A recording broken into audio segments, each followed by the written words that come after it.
সুন্দরবন অঞ্চলের লোকদেবতাদের মধ্যে অন্যতম হলেন বাবা দক্ষিণ রায়।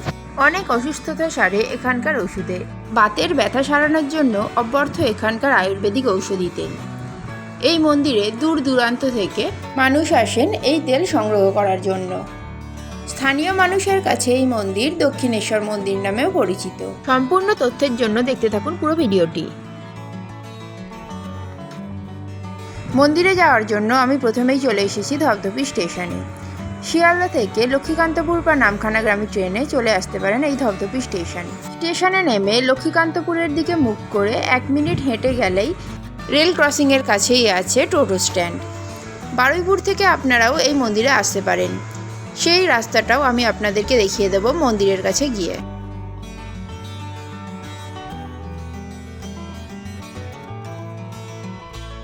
এখান থেকে টোটোতে মাথাপিছু 12 টাকা ভাড়াতেই আপনি পৌঁছে যাবেন দক্ষিণেশ্বর মন্দিরে। টোটোতে স্টেশন থেকে মন্দির পৌঁছতে সময় লাগবে 9 থেকে 10 মিনিট। অম্বুবাচী এবং শনিবার হওয়ার কারণে মন্দিরে আজকে যথেষ্টই ভিড় আছে। মন্দিরের একদম সামনেই 2টি বাঘের স্তম্ভ। মন্দিরের দেওয়ালে পৌরাণিক দেবদেবীর ছবি দেখা যায়। বাবা দক্ষিণ রায়ের হাতে অস্ত্র হিসাবে দেখবেন বন্দুক। এছাড়াও মন্দিরের দেওয়ালের দিকে তাকালে দেখতে পাবেন তরবারি, তীরধনুকের মতো অস্ত্র। পয়লা মাঘ বাবার জন্মদিবস উপলক্ষে এবং অম্বুবাচীতে এই দুটো তিথিতে এই মন্দিরে বিশেষ পুজোর আয়োজন করা হয়ে থাকে। এখানে যেগুলি দেখছেন এগুলো হলো সেই বিখ্যাত আয়ুর্বেদিক তেল। বিশেষত এটির কারণেই বহু মানুষ এই মন্দিরে ভিড় করেন এবং সুস্থ হয়ে মানত পূরণ করতে এখানে পুজো দিয়ে যান।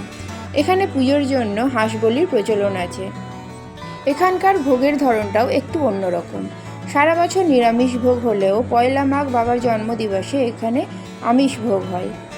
সেদিন ভোগে থাকে কাঁকড়া, পোড়া শোল মাছ ইত্যাদি।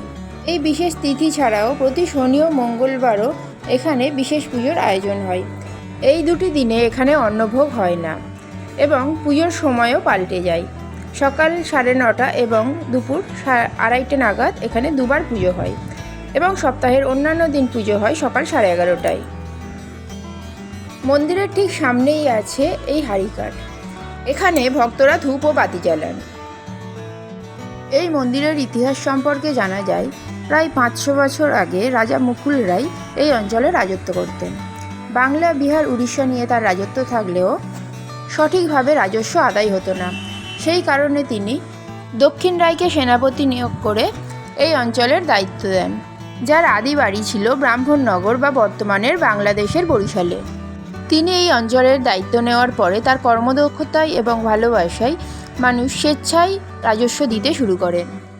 আগে এই মন্দিরটি ছিল সুন্দরবন অঞ্চলের মধ্যে এবং এখানে ছিল ঘন জঙ্গল। পরবর্তীকালে বারুইপুরের জমিদার মদনমোহন রায়চৌধুরী এই জঙ্গল সাফ করে এখানে বসতি নির্মাণের চেষ্টা করেন। বর্তমান মন্দিরটি যেখানে আছে তখন সেখানে ছিল একটি মাটির ঢিবি আর সেটি ঘিরে ছিল প্রচুর মৌচাক, ফলে কোনোভাবেই সেখানকার জঙ্গল সাফ করা সম্ভব হচ্ছিল না। অবশেষে এক ব্যক্তি সেখানকার একটি গাছে কোপ বসালে সেই গাছ থেকে টাটকা রক্ত বেরিয়ে আসতে শুরু করে এবং সেই ব্যক্তির সেখানেই মৃত্যু হয়। তার এই আকস্মিক মৃত্যুর কারণ জানার জন্য জমিদার মদনমোহন রায়চৌধুরী সেই স্থানে যান এবং যতক্ষণ না তিনি তার কারণ জানতে পারবেন ততক্ষণ সেখানে অনশনে বসার সিদ্ধান্ত নেন। এই ঘটনার কয়েকদিন পরে বাবা দক্ষিণ রায় তাকে স্বপ্নাদেশে জানান এই স্থানে তিনি আছেন এবং এখানে তার মন্দির স্থাপন করার জন্য। স্বপ্নাদেশ পাওয়ার পরে তিনি এই মন্দিরটি স্থাপন করেন। জঙ্গলে কাঠ কাটতে বা মাছ ধরতে যাওয়ার আগে মানুষ এখানে পুজো দিয়ে যেতেন। তাদের বিশ্বাস ছিল বাবা তাদেরকে রক্ষা করবেন। মন্দিরের পাশের মাঠটিতেই আছে ডালার দোকান। পুজো দেওয়ার জন্য এখান থেকেই আপনারা ডালা সংগ্রহ করতে পারেন। এখানে ডালার দাম শুরু হচ্ছে মাত্র 15 টাকা থেকেই। এছাড়াও খেলনা এবং অন্যান্য দোকানও আছে মাঠে। এখানে মানদের পুজো হয় শনি এবং মঙ্গলবার। যারা মানত করেন তারা মানত চোকানোর জন্য মন্দিরের সামনের এই পুকুরটিতে স্নান করে দণ্ডি কেটে মানদের পুজো দিয়ে যান।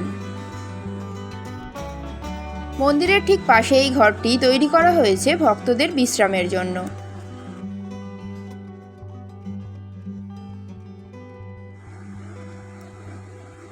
অম্বুবাচীর জন্য এখানে বসে বিশেষ করে ফলের মেলা।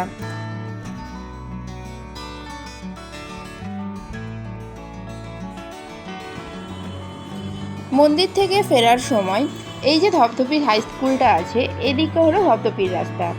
আর এই যে মন্দিরের পিছনের দিকে যে রাস্তাটা চলে যাচ্ছে, এই রাস্তা দিয়ে 1 মিনিট গেলেই যে চার মাথার মোড় পড়বে, ওখানে আছে অটো স্ট্যান্ড। ওখানকার সব অটোই বারুইপুরে যাচ্ছে। এখান থেকে আপনারা সরাসরি বারুইপুরে চলে যেতে পারেন। এখানে প্রায় সব সময় অটো অ্যাভেলেবেল থাকে। আমি বারুইপুর যাব না, ধপধপি স্টেশনে যাব, তাই চলে এসেছি ধপধপি হাই স্কুলের কাছে। এখান থেকে আপনারা টোটো পেয়ে যাবেন, কিন্তু এখান থেকে টোটো ধরার জন্য কিছুক্ষণ অপেক্ষা করতে হবে টোটো স্ট্যান্ডে। ভিডিওটা তাহলে এখানেই শেষ করছি। কেমন লাগলো কমেন্ট করে জানাবেন, আর ভালো লাগলে লাইক করে দেবেন।